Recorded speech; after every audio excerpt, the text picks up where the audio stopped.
मेरा नाम अरसलान अहमद है और मैं रावलपिंडी कहोटा शहर का रहने वाला हूँ। मैं कॉलेज में पढ़ता था और मेरी 4-5 दोस्त जो अक्सर मुझसे मोबाइल पर चैटिंग किया करती और उनमें कुछ ऐसी जो मुझे मोहब्बत की नजरों से देखा करती, मगर मैंने उन्हें बस एक दोस्त की जगह रखा था।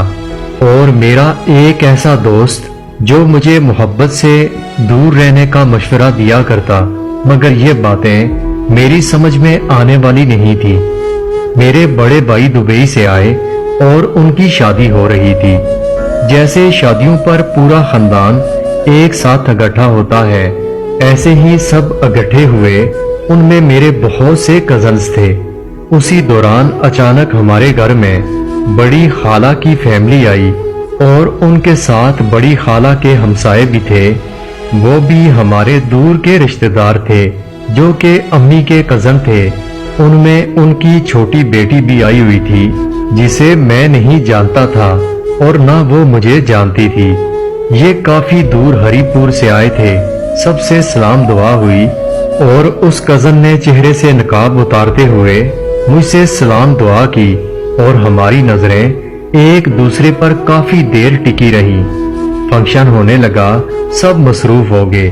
मैं भी कामों में मसरूफ हो गया, मगर जब मैं उसके पास से गुजरता तो वो मुझे देख रही होती। हम दोनों ने एक दूसरे को पसंद कर लिया। हम दोनों के बड़े भाई दुबई में जॉब करते थे।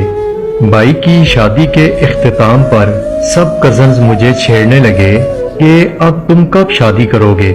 सबके साथ मिलकर वो कजन भी मुझसे मजाक करने लगी और मुझे उसका मजाक बहुत बुरा लग रहा था कि वो तो मेरी शादी के लिए मुझे तंग न करे। शादी के बाद सब अपने घर चले गए।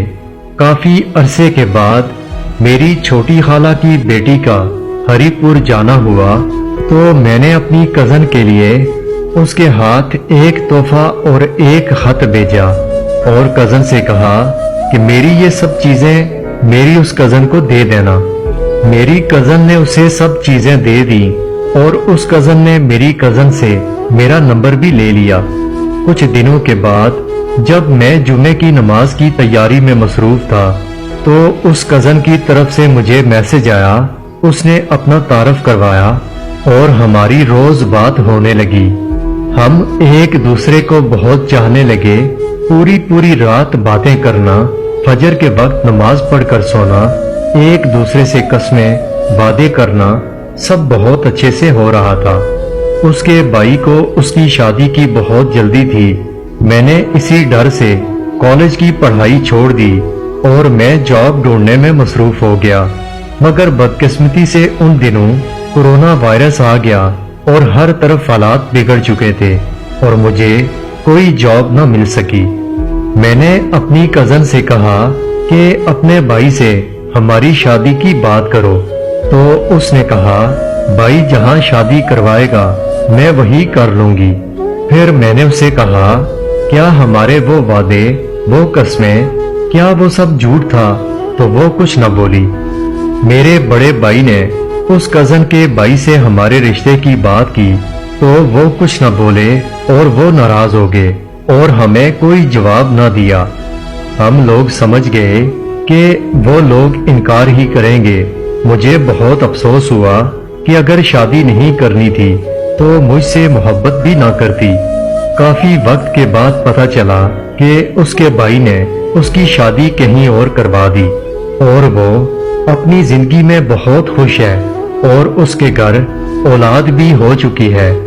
मैं उसके बेटे के लिए बस इतनी दुआ कर सकता हूँ कि खुदा तुम्हारे बेटे को तुम जैसी औरतों की मोहब्बत से बचाए। मुझे हैरत इस बात पर हुई कि वो वापस पलटकर नहीं आई।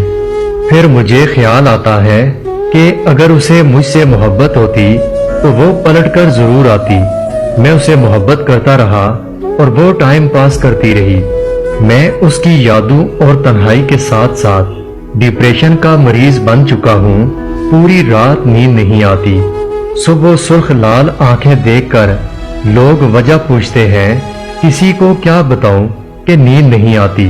मैं जितना उसको बुलाने की कोशिश करता हूँ वो उतना ही याद आती है, और ऐसे में उसकी यादें, उसकी तस्वीरें, उसके मैसेज और उसके खत देख लेता हूँ। मगर बहुत कोशिश के बावजूद भी मैं उसे अपने अंदर से मिटा नहीं पा रहा। मैं अंधेरे से डरने वाला लड़का अब उस अंधेरे में अपनी राहत तलाश करता हूँ। उसके जाने के बाद अब तो अक्सर रात बिस्तर पर लेट जाने से लेकर आंख तक लग जाने का वक्त मेरी जात को सबसे ज्यादा अजियत देता है। उसे मेरी तरह बारिशें बहुत पसंद थी, मगर अब ये बारिशें बस किसी अजाब से कम नहीं, और इन बारिशों से भी ज्यादा उदास ईदें जो उसकी भूली हुई यादों को ताजा करने आ जाती हैं। और ये सब गम मुझ अकेली जात पर ऐसे टूट जाते हैं कि जीने को भी अक्सर दिल नहीं करता, मगर जीना पड़ता है।